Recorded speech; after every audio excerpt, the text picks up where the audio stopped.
Hey everyone, and welcome back to another episode of Nexiphor Cast, where we highlight forward-thinking leaders who are shaping the industry, in this case, real estate. Today, I have a co-founder of my real estate company, Holly Brink. Holly, thank you very much for joining me today. Yeah, absolutely. I'm excited to be here. Can you walk us through your journey into real estate, like in a story, like how you got started in the first place? Oh, yeah.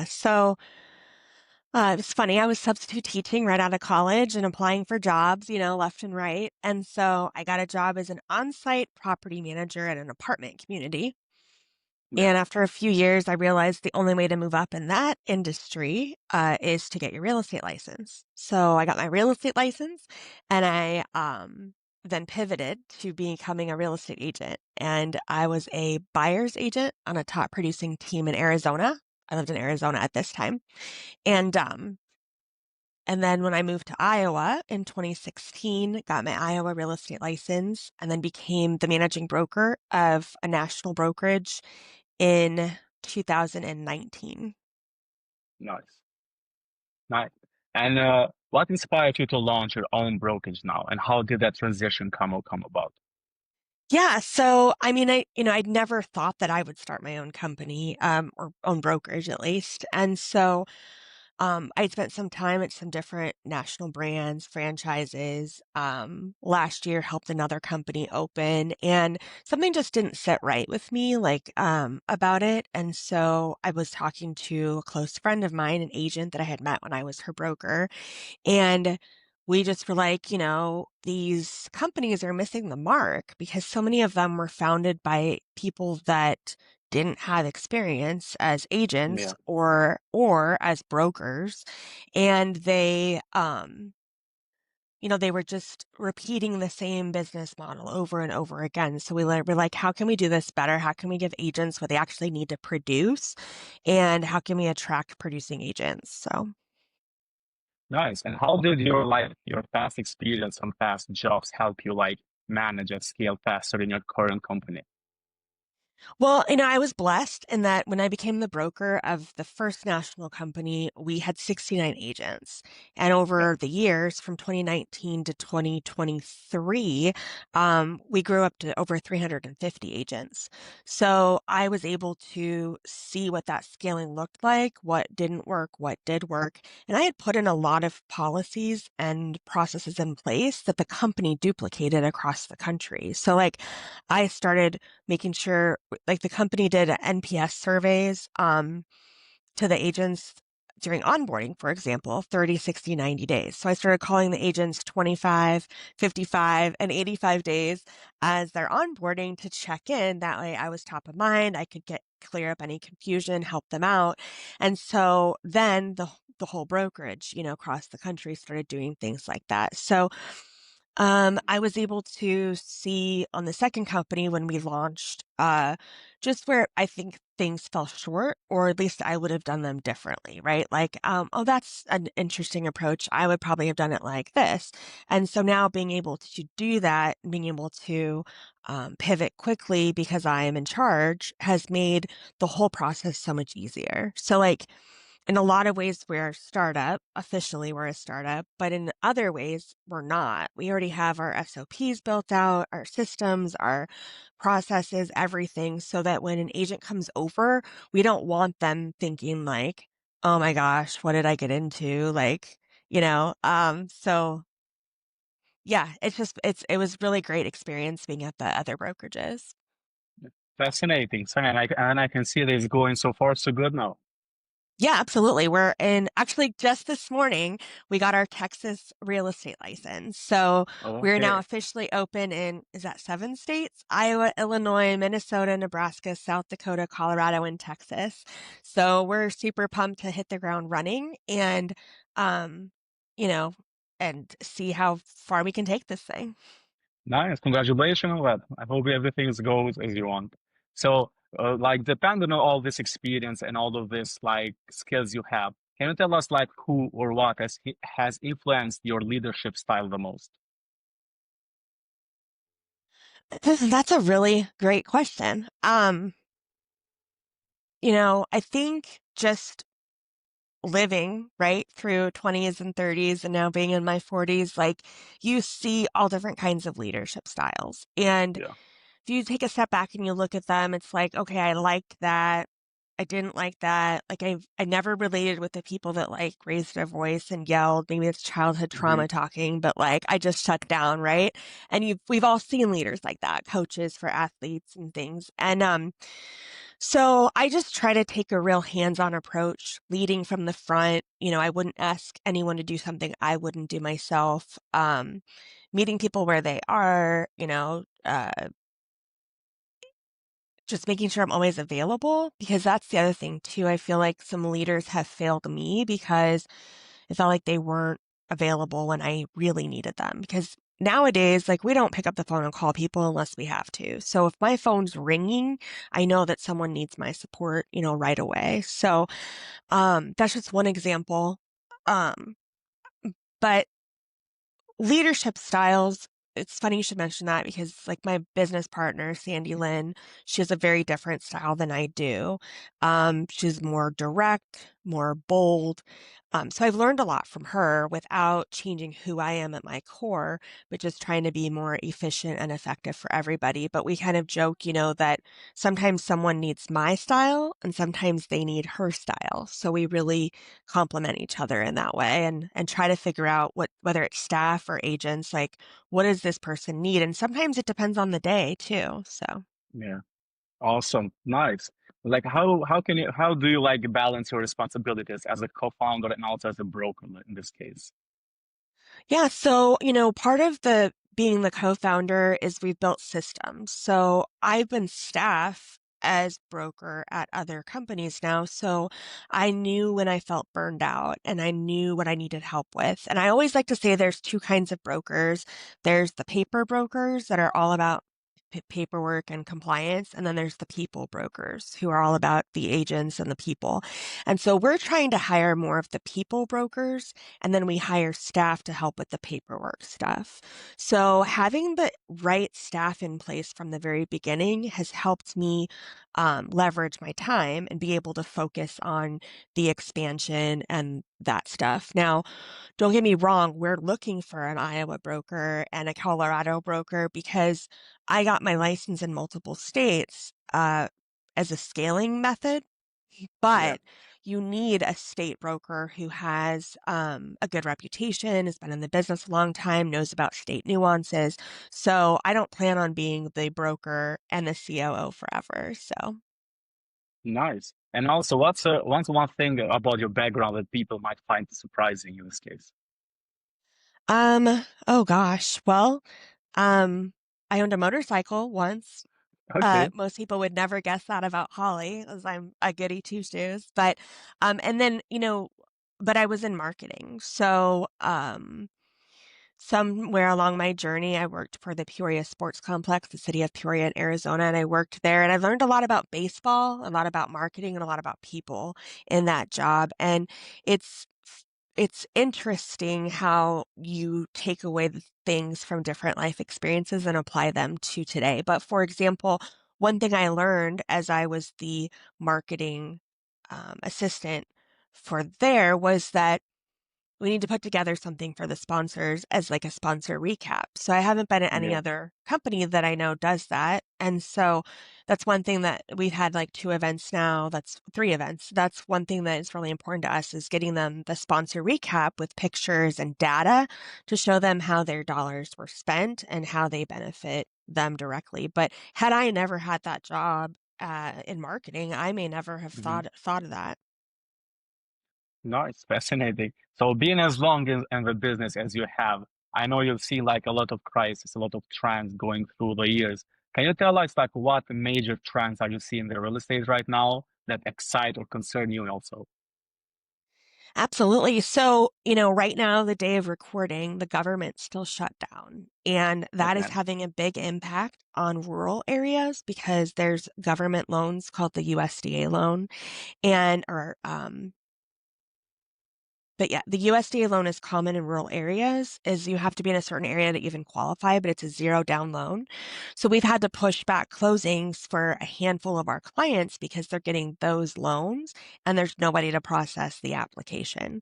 So that concerns me on a level because it's like, are we going to get our act together and get the government up and running, or what's happening here? Or are there other options we can explore for these clients?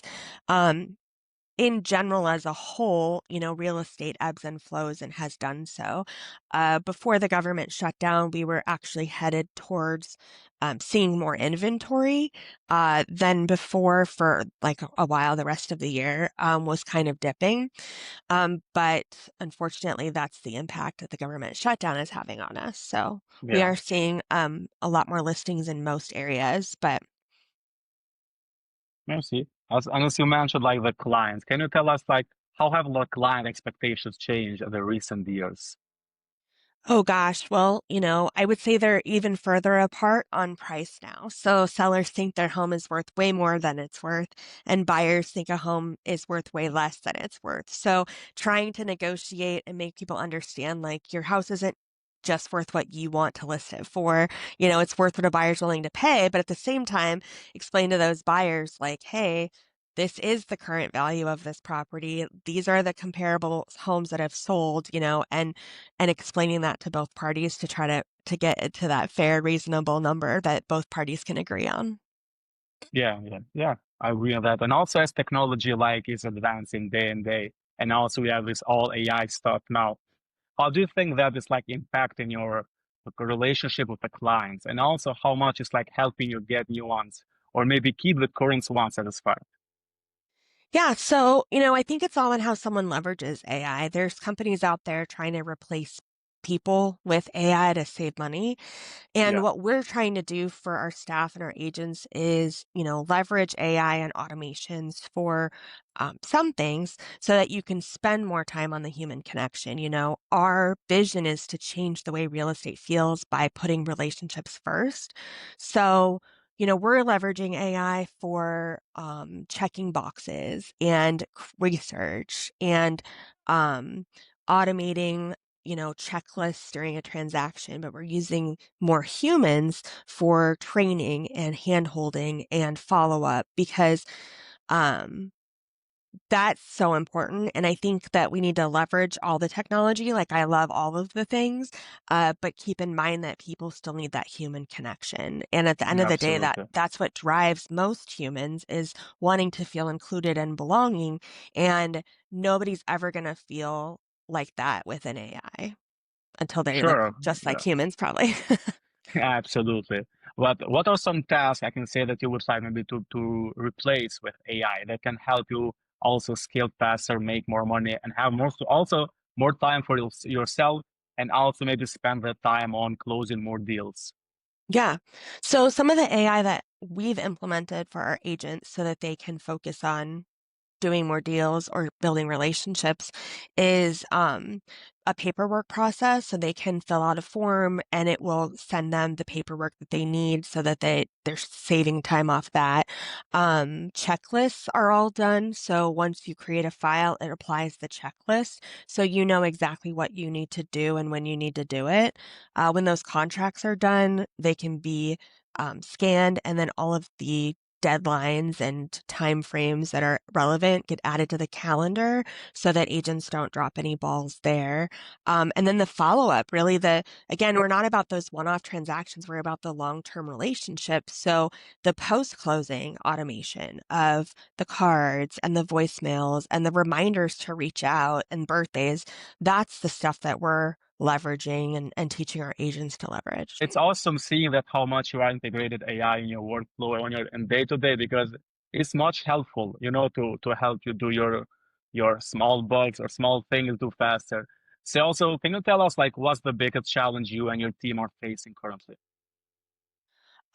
The biggest challenge we're facing is just that real estate agents get inundated with calls and people trying to take money from them and sell them things.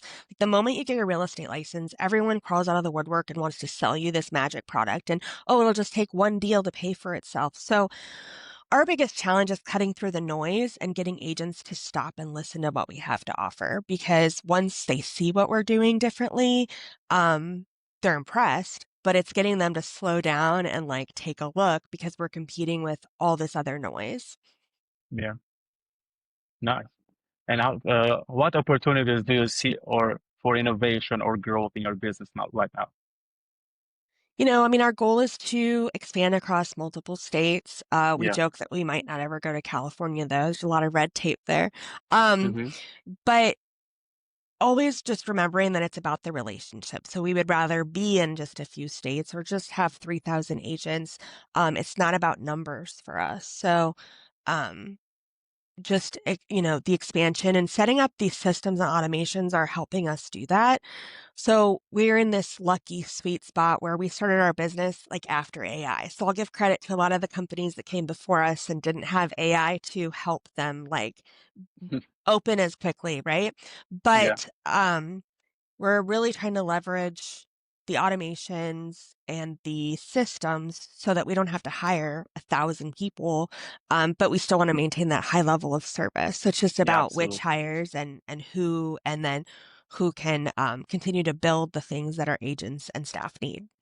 Yeah, which I can see you are doing a really good job on that part. So, Thank you. having this much experience, and I know you've been a lot of, I can say, crisis over the bank crisis or real estate. I can say, how do you handle these setbacks or failures? Can you share like an story or an example on that part? Um, can you repeat the question? Yeah. How do you handle setbacks or failures? And can you share an example? Oh my gosh.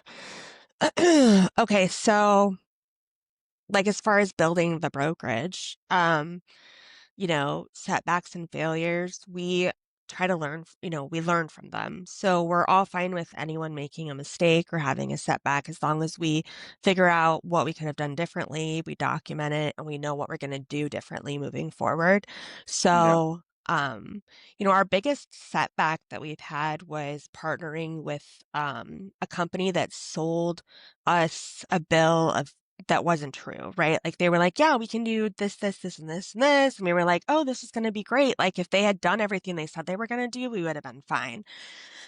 But we relied on them. We thought that they were being untruthful. So we went down this path, right? And then once we realized it wasn't the right path, like we tried to communicate, we told them what we needed, what wasn't happening. So eventually, though, we were like, okay, we're done with this. So we just had to be honest with our agents and say, look, we took this path and here's why we made this mistake. And so now when we roll things out, like we're kind of testing it with a small group of people to begin with, and then rolling it out to everybody to make sure that we're getting what we think we're getting. I see.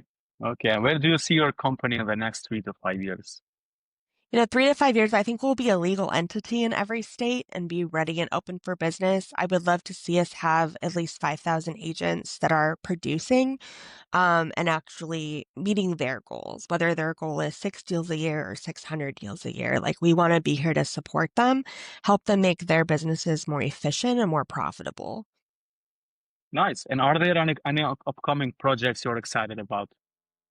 Well, one thing we haven't touched on is the fact that we actually opened up two brokerages simultaneously. So, Nice. for those that aren't in the real estate business, I'll just explain briefly. So, um, the National Association of Realtors is our real estate trade organization. So, in states, like you get your real estate license from your state, you become a realtor when you join the National Association of Realtors. So they have a lot of rules and regulations, and I get that. They want to enforce a code of ethics and have set standards. But there's a lot of agents that don't need to be a member of the National Association of Realtors, specifically referral agents who just want to be compensated if they refer their family friend to a real estate agent. Commercial agents have no need to be in the National Association of Realtors, and farm and ranch usually doesn't need to be in NAR.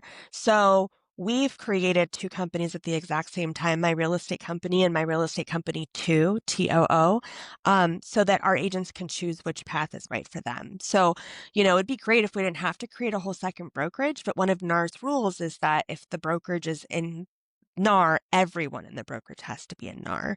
So we decided to just rip the band-aid off and go for it. So we have my real estate Nice. company too is legally legal and open in Iowa and Texas, and will follow in all those other states because we want agents from every background to know that we have a system to help you be efficient and we can make this happen. So Nice. And like before we wrap up, where can our listeners and also maybe potential clients reach out to you if they want to?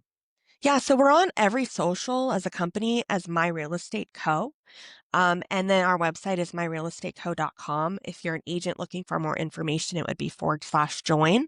And if you're a consumer looking to see if we have agents in your area, you would just go to myrealestateco.com and look at our agent directory.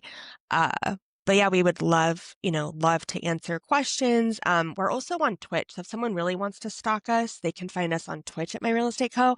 And we actually live stream all of our morning meetings there.